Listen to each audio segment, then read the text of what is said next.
ಸಿಪಾಯಿ ಸಿನಿಮಾ ಬಗ್ಗೆ. ಆಮೇಲೆ ಅಲ್ಲ ಅದನ್ನು ಹೇಳಿ ಸರ್, ಹೊರಗಡೆ ಹೋದರೆ ನಮ್ಮ ದೇಶ ಬಿಟ್ಟು ಬೇರೆ ದೇಶಕ್ಕೆ ಹೋದಾಗ ಏನಾಯಿತು ಅನ್ನೋದು ಎಕ್ಸ್ಪೀರಿಯನ್ಸ್ ಸ್ವಲ್ಪ ಇಲ್ಲಿ ಎಷ್ಟೋ ಜನಕ್ಕೆ ಗೊತ್ತಿಲ್ಲ. ನೀವು ಹೋಗಿ ಏನಾಯಿತು, ಪಾಸ್ಪೋರ್ಟ್ ಇರಬೇಕಾ, ವೀಸಾ ಇರಬೇಕಾ, ಅದ್ರ ಬಗ್ಗೆ ಸ್ವಲ್ಪ ತಿಳಿಸ್ಕೊಡಿ.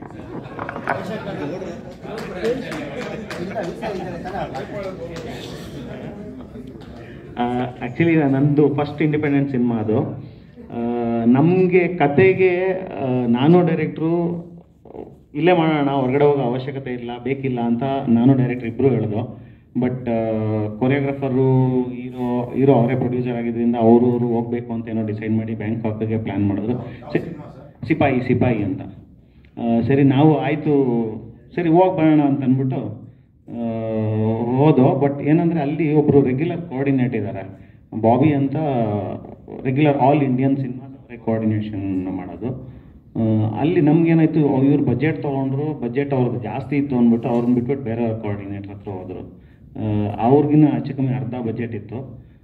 ಬಟ್ ನಾವು ಹೋದ್ವಿ, ಶೂಟ್ ಮಾಡಿದ್ವಿ. ಫಸ್ಟ್ ಡೇ ಬ್ಯಾಂಕಾಕ್ ಹೋಗಿ ಉಳ್ಕೊಂಡು ಫಸ್ಟ್ ಡೇ ಒಂದು 4 ಗಂಟೆಯಿಂದ ಶೂಟ್ ಮಾಡಿದೋ, ಒಂದು 3 hours ಶೂಟ್ ಮಾಡಿದೋ, ನೈಟ್ ಫೀಲ್ ಎಲ್ಲ ಶೂಟ್ ಮಾಡಿ ನೆಕ್ಸ್ಟ್ ಡೇ ಅಲ್ಲಿಂದ ಪಟಾಯಕ್ಕೆ ಶಿಫ್ಟ್ ಆದೋ.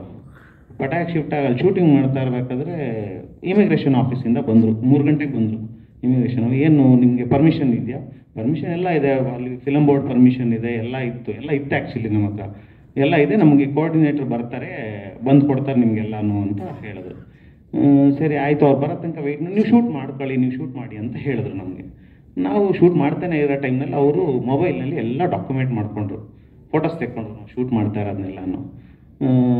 ಸರಿ 3 o'clock ಬಂದರು. 5 o'clockಗೆ ಸರಿ ಕೋಆರ್ಡಿನೇಟ್ರ್ ಬಂದರು, ಎಲ್ಲ ಬನ್ನಿ ಇಲ್ಲಿ ನಾವು ಶೂಟ್ ಮಾಡ್ತಾ ಇರೋ ಜ್ಯೂರಿಸ್ಡಿಕ್ಷನ್ ಪೊಲೀಸ್ ಸ್ಟೇಷನ್ ಕರ್ಕೊಂಡು ಹೋದರು. ನಮ್ಗೆ ಗೊತ್ತಿಲ್ಲ ಏನು ಅಂತ, ನಮ್ಮ ಹತ್ರ ಎಲ್ಲ ಪರ್ಮಿಷನ್ ಇದೆಯಲ್ಲ, ಇನ್ನೇನಕ್ಕೆ ನಾವು ಎದುರೋದು ಅಂತ ಅಂದ್ಬಿಟ್ಟು ಎಲ್ಲ ಹೋದರೆ ಅಲ್ಲಿ 6 o'clock ನೈಟ್ 11 o'clock ತನಕ ಕೂರಿಸ್ಕೊಂಡ್ರು ಆಫೀಸಲ್ಲಿ, ಒಂದು ಕಾನ್ಫರೆನ್ಸ್ ರೂಮ್ನಲ್ಲಿ ಕೂರಿಸ್ಕೊಂಡು. ಏನು ಮತ್ತೆ ಅಲ್ಲಿ ಕೂರಿಸ್ಬಿಟ್ಟಿದ್ದಾರೆ, ನಮ್ಗೆ ಏನಾಗ್ತದೆ ಏನು ಅಂತಲೇ ಗೊತ್ತಿಲ್ಲ. ಎಲ್ಲ ಒಬ್ಬೊಬ್ರದ್ದು 25 ಹೆಚ್ಚು ಕಮ್ಮಿ 20ರಿಂದ 25 ಶೀಟು ಫೈಲ್ ರೆಡಿ ಮಾಡ್ಕೊಂಬಂದರು. ಇವ್ರು ಇಲ್ಲಿ ಶೂಟ್ ಮಾಡ್ತಿದ್ದಾರೆ, ವರ್ಕ್ ಪರ್ಮಿಟ್ ಇಲ್ಲ, ಪರ್ಮಿಷನ್ ಇಲ್ಲ ಅಂತ ಅಂದ್ಬಿಟ್ಟು ಎಲ್ಲಾರ್ದು ಕರೆದು ಸೈನ್ ಮಾಡಿಸ್ಕೊಂಡ್ರು.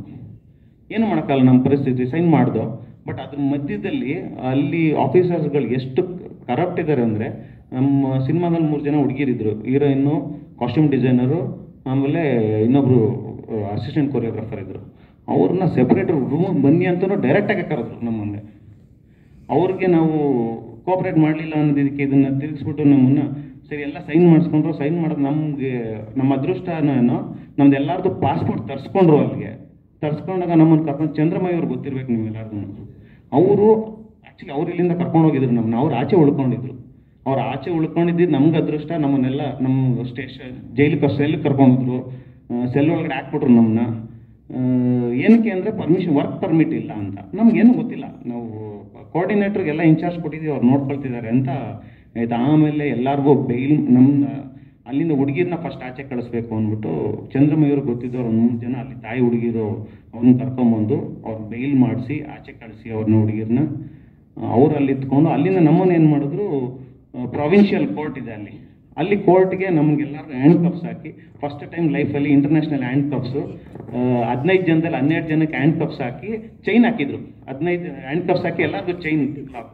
ನಾನು ಹ್ಯಾಂಡ್ ಕಪ್ ಅಷ್ಟು ನೋಡಿರಲಿಲ್ಲ. ಒಂಚೂರು ಹಿಂಗೆ ಪ್ರೆಸ್ ಮಾಡಿ ಲಾಕ್ ಆದರೆ ಟೈಟ್ ಆಗಿಬಿಡುತ್ತೆ, ಮತ್ತೆ ತೆಗಿಯೋಕ್ಕಾಗಲ್ಲ, ಅದನ್ನ ಫುಲ್ ಲಾಕ್ ಆಗ್ಬಿಡುತ್ತೆ, ಟೈಟ್ ಆಗಿಬಿಟ್ಟಿತ್ತು. ನಮ್ಮನ್ನು ಒಂಥರ ಓಪನ್ ಜೀಪು ಪೊಲೀಸ್ದು ಮೆಶ್ ಇರುತ್ತಲ್ಲ, ಅದ್ರಲ್ಲಿ ಫುಲ್ಲು ಪಟಾಯ ಫುಲ್ಲು ರೌಂಡ್ ಹೊಡ್ಕೊಂಡು ಪ್ರಾವಿನ್ಸ್ ಎಲ್ಲ ನಮ್ಮನ್ನೇ ನೋಡ್ತಿದ್ದಾರೆ. ಅಲ್ಲಿ ಹೋಗ್ಬಿಟ್ಟು ಬೇರೆ ಕೈದಿಗಳ ಮಧ್ಯದಲ್ಲಿ ಹಾಕ್ಬಿಟ್ರು ನಮ್ಮನ್ನ. ಏನಕ್ಕೆ ಅಂದರೆ ಅಲ್ಲಿ ಪ್ರಾವಿನ್ಷಿಯಲ್ ಕೋರ್ಟಲ್ಲಿ ನಿಮ್ಮನ್ನೆಲ್ಲ ಪ್ರೊಡ್ಯೂಸ್ ಮಾಡಿ ಅಲ್ಲಿಂದ ಇದು ಮಾಡ್ತೀವಿ ಅಂತ. ನಾವು ಹೋಗೋದು ಅವತ್ತು ನಮ್ಮ ಟೈಮು ಅವತ್ತು ಸ್ಯಾಟರ್ಡೆ 3 ಗಂಟೆಗೆ ಕೋರ್ಟ್ ಕ್ಲೋಸ್ ಆಗುತ್ತೆ. ನೆಕ್ಸ್ಟ್ ಡೇ ಇದ್ದಿದ್ದು, ನಾವು ಅಲ್ಲಿ ಫ್ರೈಡೇ ಆಗಿದ್ದು, ಹುಡುಗಿ ರಾಜ ಬಂದು ನೆಕ್ಸ್ಟ್ ಡೇ 3 o'clockಗೆ ಅಲ್ಲಿ ಹೋಗಿದ್ದೀವಿ. ನಮಗೆಲ್ಲ ಸೆಲ್ಲಲ್ಲಿ ಹಾಕಿದ್ದಾರೆ, ಕೋರ್ಟ್ ಕ್ಲೋಸು ಅಂದ್ಬಿಟ್ರು. ನಮಗೆಲ್ಲರಿಗೂ ಭಯ, ಬೇರೆ ಕೈದಿಗಳು ಏನೇನೋ ಗಾಂಜಾ ಅದು ಇದು ಎಲ್ಲರೂ ಹಿಂಗೆ ತುಂಬಿದ್ದಾರೆ ಅಂದರೆ, ಅದ್ರ ಮಧ್ಯದಲ್ಲಿ ನೆಕ್ಸ್ಟ್ ಸಂಡೇ ರಜಾ, ಮತ್ತೆ ಇನ್ನು 2 ದಿವಸ ಅಲ್ಲಿರಬೇಕಲ್ಲ ಅಂತ ಭಯ ಆಯಿತು. ಆ ಟೈಮ್ಗೆ ಚಂದ್ರಮಯ್ಯವರು ನಮ್ಮ ಹುಡುಗಿರು 3 ಜನ ಆಚೆ ಇದ್ದವರು ಅಲ್ಲೆಲ್ಲೋ ಏನೇನೋ ಮಾತಾಡಿಕೊಂಡು ಬಂದು ಅಲ್ಲಿಂದ ನಮ್ಮನ್ನೆಲ್ಲ ಬಿಡಿಸ್ಕೊಂಡು ಮತ್ತೆ ವಾಪಸ್ ಪೊಲೀಸ್ ಸ್ಟೇಷನಲ್ಲಿ ಎಲ್ಲಿದ್ದು ಪೊಲೀಸ್ ಸ್ಟೇಷನ್ ಸೆಲ್ಲಿಗೆ ಬಂದು, ಆಮೇಲೆ ಪ್ರತಿಯೊಬ್ಬರಿಗೂ ಬೈಲ್ ಅಮೌಂಟ್ನ ಅರೇಂಜ್ ಮಾಡಿ ಎಲ್ಲರಿಗೂ ಒಂದು 20,000 ಬಾತ್ ಬೈಲ್ ಅಮೌಂಟನ್ನು ಅರೇಂಜ್ ಮಾಡಿ ಎಲ್ಲರೂ ಬೈಲಲ್ಲಿ ಆಚೆ ಬಂದು ಬಟ್ ಕೋರ್ಟಲ್ಲಿ ಫೈಟ್ ಮಾಡಬೇಕಾಯ್ತು. ಕೋರ್ಟಲ್ಲಿ ಅವರೇನು ವರ್ಕ್ ಪರ್ಮಿಟ್ ಇಲ್ಲ ಅಂತ ನಮ್ಗೆ ಹೇಳಿದ ರೀಸನ್ ಅಷ್ಟೇ ಅದು. ಆಮೇಲೆ ನಾನು ಡೈರೆಕ್ಟರ್ ಎಲ್ಲ ಅಲ್ಲಿ ನಮ್ಮ ಇಮಿಗ್ರೇಷನ್ ಆಫೀಸಿಗೆ ಕಾಂಟ್ಯಾಕ್ಟ್ ಮಾಡಿ, ಬಟ್ ಇಮಿಗ್ರೇಷನ್ ಆಫೀಸರ್ಗೆ ಮರ್ಯಾದೆನೇ ಇಲ್ಲ. ಅಲ್ಲಿ ಇಮಿಗ್ರೇಷನ್ ಒಬ್ರು ಬಂದರು, ನಾವು ಅದ್ರ ಪೊಲೀಸ್ ಸ್ಟೇಷನ್ ಅವ್ರದ್ದು ಮಾತಾಡ್ತಾರೆ, ಏನು ಕೇರೇ ಮಾಡ್ತಿಲ್ಲ ಅವರು. ಸರಿ ನಾನು ಅವನು ಸ್ಟಡಿ ಮಾಡಿ ಅಲ್ಲಿ ಯಾರೋ ಲಾಯರ್ನ ಕರೆಸಿದ್ರು, ಇಮಿಗ್ರೇಷನ್ ಅವರು ಕರೆಸಿದ್ರು, ಅವ್ರಿಗೂ ಗೊತ್ತಿಲ್ಲ ರೂಲ್ಸು. ಆಮೇಲೆ ನಾವು ರೂಲ್ಸ್ ಎಲ್ಲ ಗೂಗಲ್ನಲ್ಲಿ ಹುಡುಕಿದ್ರೆ 5 ಡೇಸ್ಗೆ ಮುಂಚೆ ಒಳಗೆ ಶೂಟ್ ಮಾಡ್ತಿದ್ವಿ ಅಂದರೆ ವರ್ಕ್ ಪರ್ಮಿಟ್ ಮಾಡ್ತಾವಳೋ ಅವಶ್ಯಕತೆ ಇಲ್ಲ ಬ್ಯಾಂಕಾಕಲ್ಲಿ, ಥೈಲ್ಯಾಂಡಲ್ಲಿ ಅಂತ ಅಲ್ಲಿತ್ತು. ಅದನ್ನು ನಾವು ಲಾಯರು ಕೊಟ್ಟು ಅವ್ರು ಏನೂ ಮಾಡಲಿಲ್ಲ. ಕೊನೆಗೆ ಲಾಯರು ದುಡ್ಡು ಕೇಳೋಕ್ಕೆ ಶುರು ಮಾಡೋದು ನಮಗೆ.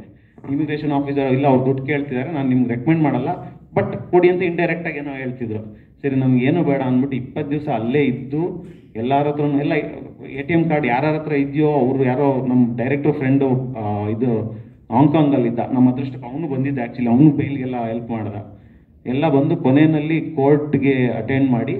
ಇದೆಲ್ಲದಕ್ಕೂ ಕಾರಣ ಏನಾಯಿತು ಅಂದರೆ ಮೇಯ್ನ್ ಕೋಆರ್ಡಿನೇಟರ್ ಒಬ್ಬರು ಇದ್ದಲ್ಲ, ಅವ್ರ ಜೊತೆ ಹೋಗದೆ ಇದಕ್ಕೆ ಅವ್ರು ನಮ್ಮನ್ನೆಲ್ಲ ಫಿಕ್ಸ್ ಮಾಡಿರೋದು, ಲಾಕ್ ಮಾಡಿರೋದು. ಅಂದರೆ ಒಂಥರ ಮಾಫಿಯಾ ಲಾಕ್ ಥರ ನಮ್ಮನ್ನು ಲಾಕ್ ಮಾಡಿದ್ದಲ್ಲಿ. ಆಮೇಲೆ ಕೊನೆಯಲ್ಲಿ ನಾವು ಬರೋಷ್ಟರಲ್ಲಿ ನಮ್ದು ವೀಸಾ ಎಕ್ಸ್ಪೈರ್ ಆಗಿತ್ತು ಎಲ್ಲರದು. ಅಲ್ಲಿ ಕೋರ್ಟಲ್ಲಿ ಏನಂದಿದ್ದು, ಎಲ್ಲರದು ವೀಸಾ ಎಕ್ಸ್ಪೈರ್ ಆಗಿದೆ ಅಂತ. ವೀಸಾ ಎಕ್ಸ್ಪೈರ್ಗೆ 3,000 ರೂಪಾಯಿ ಫೈನ್ ಕಟ್ಟಿಸ್ಕೊಂಡು, 3,000 ಬಾತ್ ಫೈನ್ ಕಟ್ಟಿಸ್ಕೊಂಡು ನಮ್ಮದು ಬೇಲ್ಗೆ ಅಮೌಂಟ್ ಕೊಟ್ಟಿದ್ದನ್ನು ವಾಪಸ್ ಕೊಟ್ಬಿಟ್ಟು ನಾವೆಲ್ಲ ವಾಪಸ್ ಬಂದು ಬರೋಷ್ಟರಲ್ಲಿ ಇಲ್ಲಿ ಪ್ರೆಸ್ ಮೀಡಿಯಾ ಎಲ್ಲ ಕಾಯ್ತಾ ಇತ್ತು ಬೆಂಗಳೂರಿನಲ್ಲಿ ರಾತ್ರಿ ಬಂದು. ಅದ್ರ ಮಧ್ಯದಲ್ಲಿ ಇನ್ನೊಂದು ದೊಡ್ಡ ಕಥೆ ಏನಂದರೆ, ರಾಮ್ ಪುರೋಹಿತ್ ಗೊತ್ತಿರಬೇಕಲ್ಲ ನಿಮಗೆಲ್ಲ, ಕ್ಯಾಮ್ರಾದವರು, ಅವರೊಂದು ದೊಡ್ಡ ಇಶ್ಯೂ ಮಾಡಿದ್ರು ಅಲ್ಲಿ. ಅವ್ರು ಸಿಂಧೂರ ಸಿನಿಮಾಗೆ ಹೋಗ್ಬಿಟ್ಟಿದ್ದೀವಿ ಅಂತ ಅಂದ್ಬಿಟ್ಟು ಅಲ್ಲೆಲ್ಲ ಪ್ರೆಸ್ಗೆ TV 9 ಕೊಟ್ಬಿಟ್ಟು ನಾವು ಹೋಗಿದ್ದು ಸಿಪಾಯಿಗೆ ಅಂತ. ಅಲ್ಲಿ ಅವನು ಪೊಲೀಸ್ ಸ್ಟೇಷನ್ ಇದಕ್ಕೆ ಹಾಸ್ಪಿಟ್ಲಿಗೆ ಅಡ್ಮಿಟ್ ಮಾಡಿ ಅವ್ರನ್ನ ಅಲ್ಲಿ ಗಲಾಟೆ ಮಾಡಿ ದೊಡ್ಡ ಇಶ್ಯೂ ಎಲ್ಲ ಮಾಡಿದ್ರು ಅವರಲ್ಲಿ ಮಧ್ಯದಲ್ಲಿ. ಅದನ್ನೆಲ್ಲ ಓಕೆ, ಒಳ್ಳೆ ಎಕ್ಸ್ಪೀರಿಯನ್ಸು ನಮ್ಗೆ, international experience. But work permit ಅವಶ್ಯಕತೆ ಇಲ್ಲ ಅಂತ ಗೊತ್ತಾಯಿತು. ಆದ್ರೂ ಇದೆಲ್ಲ ಮಾಫಿಯಾನು ಆಗುತ್ತೆ ಚಾನ್ಸಸ್ಸು ಅನ್ನೋದಕ್ಕೆ ಅಲ್ಲಿ ಶೂಟ್ ಮಾಡಿದ್ದು. ಮಿಕ್ಕಿದ್ದೆಲ್ಲ ಒಂದು ಇಲ್ಲಿ ಬೆಂಗಳೂರಿನ ಶೂಟ್ ಮಾಡ್ಕೊಂಡ. ಬಟ್ ಆ ಸಾಂಗ್ ನೋಡ್ತಾ ಇದ್ರೆ ಅಲ್ಲಿ ಶೂಟ್ ಮಾಡಿರೋದು ವಿಷುವಲ್ಲೇ ಬೇರೆ ಥರ, ಯಾಕೆಂದರೆ ಆ ದೇಶದ ಕಲರ್ ಟೋನು, ಆ ದೇಶದ ಕಲರ್ಸೇ ಬೇರೆ ಥರ ಇದೆ. ನಮ್ಮದು ಸಾಂಗ್ಸ್ ಮಧ್ಯದಲ್ಲಿ ಅದನ್ನು ಮಿಕ್ಸ್ ಮಾಡಿದ್ದೀವಿ, ತೆಗ್ದಿರೋ ಶಾರ್ಟ್ಸ್ಗಳನ್ನ, ಅದು ಬೇರೆ ಥರನೇ ಕಾಣಿಸುತ್ತೆ. ನಾವು ಏನೇ ಗ್ರೇಡ್ ಮಾಡಿದ್ರು ಅದ್ರದ್ದು ಒಂದು ಟೋನ್ ಇದೆಯಲ್ಲ, ಆ ಟೋನ್ ಸೆಪ್ರೇಟಾಗಿ ಎದ್ದು ಕಾಣುತ್ತೆ. ನಾವು 15 ಜನ ಹೋಗಿದ್ದು, 12 ಜನ. ಚಂದ್ರಮಯ್ಯವ್ರು ಕಫ್ ಹಾಕಿರಲಿಲ್ಲ. ಧನ್ ಕುಮಾರ್ ಮಾಸ್ಟ್ರು ಕೊರಿಯೋಗ್ರಾಫರ್, ಅವರು ಇದ್ರು, ಹೀರೋ, ಡೈರೆಕ್ಟ್ರು, ನಾವು ಎಲ್ಲ.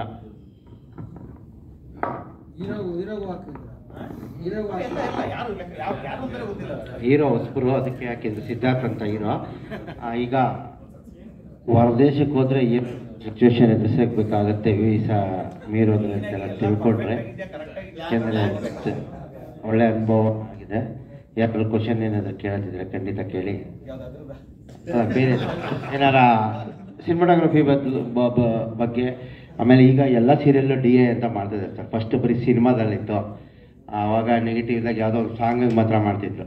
ಈಗ ಸೀರಿಯಲಲ್ಲಿ ಆಲ್ಮೋಸ್ಟ್ ಅಲ್ಲಿ FI ಯೂಸ್ ಮಾಡ್ತಾರೆ, ಕ್ಯಾಮ್ರಾಗಳೆಲ್ಲ DA ಅಂತಲೇ ಮಾಡ್ತಾಯಿದ್ದಾರೆ.